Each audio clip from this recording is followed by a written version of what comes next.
Welcome back to another episode of 40 Facts About the 40k Universe. I am your host, Gershwin, and you are watching One Mind Syndicate. Today we continue talking about Fortress Monasteries of the Spacemarines. If you're new to the channel, subscribe. We post Warhammer 40k content every single day. And of course, if you have not seen part 1, please do so, link down in the description.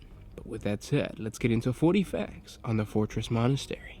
Entire levels, or wings of the Fortress Monastery, will be given over to the forging of weapons and the maintenance of the chapter's war machines. This is the domain of the Tech Marines.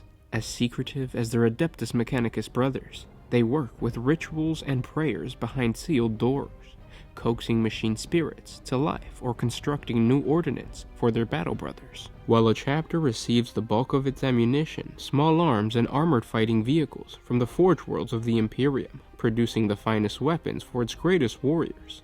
A degree of its weapons come from within the chapter itself. This is especially true for weapons unique to the chapter, such as relic blades, specialized bolter rounds, or ancient suits of armor. These weapons are created and maintained in the forges of the Fortress Monastery. The Tech Marines and Servitor workers casting gun casings, chain blades, and ceramite plates. Even without the aid of the Minotaurum, once a Space Marine chapter has created a fully working forge, it is capable of sustaining its own combat needs. Even in the absence of the Tech Marines, the forges are never cold. Shifts of specially created servitors endlessly churning out bolter shells, frag grenades, and other light ordnance. Chambers close to the forge are therefore never quiet and constantly reverberating to the clangs of the hammer and the roar of auto bellows, keeping the fires hot. To a battle brother, these are comforting sounds, telling him his guns will not fail him in combat, nor will his magazines ever run dry.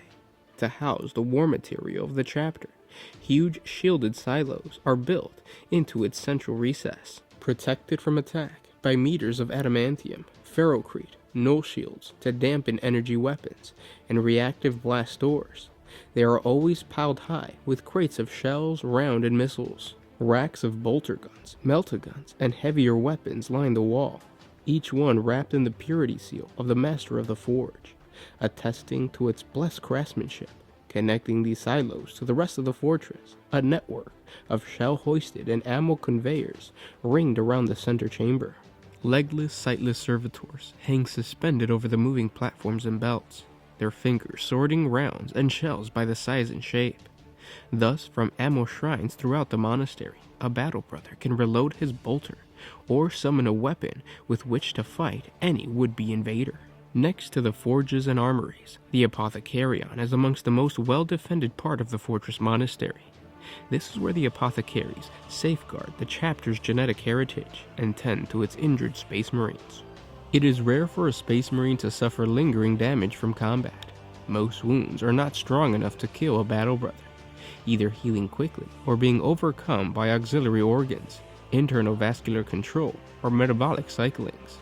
By the time the Space Marine has returned to the chapter's Fortress Monastery, any such damage will have healed or been patched up in the field by an apothecary. The Apothecarion therefore usually deals only with those Space Marines who require new organs or limbs, or psychosurgery for extensive mental trauma. Even these more complex operations are quick to carry out, given a Space Marine's high metabolic healing rate and tolerance for pain. Far more important than tending to the wounds of the battle brothers, the Apothecarion serves as the repository for the chapter's gene seed. It is this part of a Space Marine that holds his genetic code and the ancestry of his Primarch. With this gene seed, an apothecary can create a new Space Marine, implanting it into a man and letting it grow new organs, altering the physiology until he develops into a full battle brother.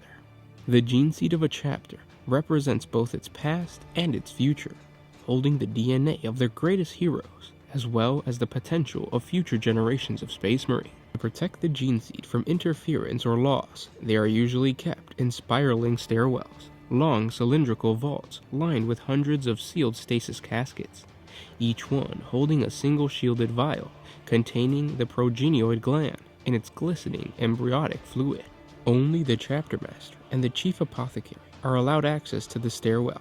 Heavy adamantium blast doors, key to their unique biosignature, surround it, and ranks of bolter turrets are constantly vigilant for trespassers.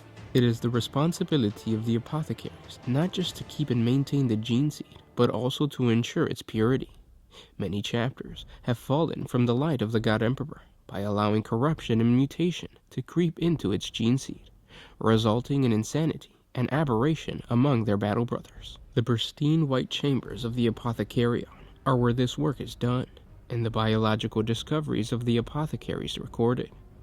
These are secrets that must be well defended against friend and foe alike. The Librarius is the center core of the chapter's history and lore, filled with ancient tomes and sacred scrolls. Every piece of text ever laid down by the chapter or relevant to its existence is housed within. Overseen by the librarians, it is a silent and holy place of whispered secrets and hidden truths. Few battle brothers are permitted access to the Librarius, its reserves of knowledge restricted to the chapter master and his advisors. In this capacity, the chief librarian is usually either recording lore for safekeeping or seeking it from among the dusty shelves and scrolled vaults. A librarius will often be created around a central pillar, its racks and shelves of books and scrolls spiraling out in ever-widening circles. Branching from a central large round chamber will hold tomes on specific lore or prescribed text, many sealed permanently to guard against the heretical writings they contain.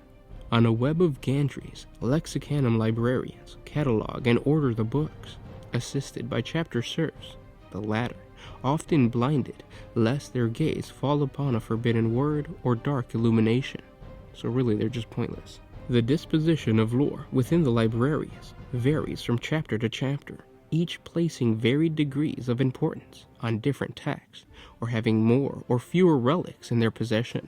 However, in many cases, the central pillars of the Librarius will house the chapter's oldest copy of the Codex Astartes, held upon a stasis plinth or projected by hollow reflection. It is the honor of the chapter master and chief librarian alone to be able to gaze upon its sacred tome. Many lords of the Adeptus Astartes drawing their inspiration and resolve from the ancient book in times of darkness. Beyond the central pillar, rows of written works, data slates, chronicle stones, and memory crystals line the walls, reaching up dozens of meters from dusty floors to shadowy ceilings. Each one is a piece of lore important to the chapter, the accounts of a great battle, the final works of one of its heroes, or the secrets of vanquished foes. Imperial scholars speculate that there are details of lost Xeno empires, terrible forgotten weapons, and entire sectors of space that exist only in the Librarius of the Adeptus Astartes. Such knowledge remains forever the domain of the chapter, and it is doubtful that any outside of its master will even know of its existence. And those were 40 facts on the Fortress Monastery of the Spacemarines. I hope you guys enjoyed this video. Like I said in the last episode, please click on the link down in the description below. That's going to take you to the wiki page of the Fortress Monastery, which has way more information on the Fortress Monastery than we covered in both of these videos. It goes in depth into all the different smaller chambers within the monastery, as well as some other additional facts that is worth checking out because it's really interesting, especially if you're creating your own Space Marine lore. The best way to build your army's fluff is to really dive deep into the different details of a Space Marine chapter that most people don't really touch on. So for instance, in this situation, talk about the Librarius and what specific ancient texts are held within your chapter's Librarius. It's a lot of fun. Even if you have a first founding chapter, it's always fun to go in there and talk about the Horus Heresy or 30k or something around those lines. Again, guys, if you have any suggestions for other topics of Warhammer 40k that you guys would like us to cover, just comment down below. This was a viewer request, so if you have any requests yourselves, just comment down below and we'll make a video for you guys.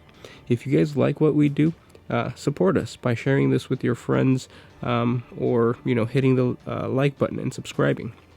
If you want to support us a little bit more, jump on over to Patreon. A simple $1 a month helps us create more videos for you guys, and you get some extra videos every now and then But again, if you can't do that, simply by liking, commenting, and sharing, you're telling YouTube, hey, I like this content, give me more of this content. Thanks for everything, guys, and I'll see you tomorrow. This was Gersh1 with One Mind Syndicate, signing out.